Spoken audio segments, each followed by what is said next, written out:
So I want you to pretend that there's a 5-year-old and they love to go hiking. And, they go with their dad all the time and they love going out in the fresh air. And sometimes they're hand in hand, and sometimes dad puts this little girl on top of his shoulders. And it's just perfect. Everything about it is perfect because the little girl feels seen, heard, loved. And here's the big kicker: safe.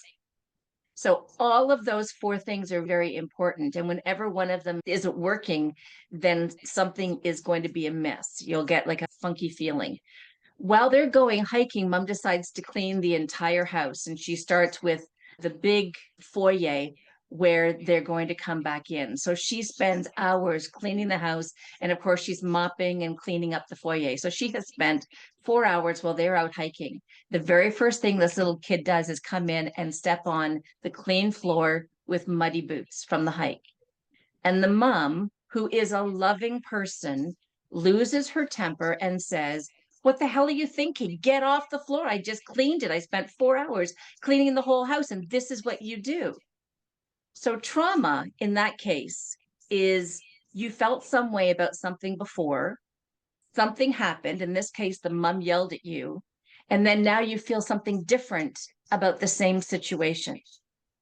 So the unconscious mind could do a couple of different things. It could make walking into the house feel funny from that point on because something happened as soon as you walked in the house.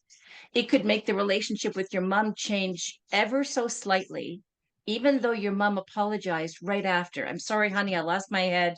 Of course, you didn't mean to do it on purpose." None of that matters because the trauma has already taken. But in this case, what happens is the unconscious mind thinks, because it's 5 years old, oh, it must have something to do with hiking.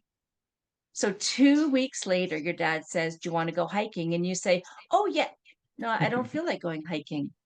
There's something all of a sudden that has become really icky about hiking. So a year goes by, 3 years go by, you're 14, you're 17.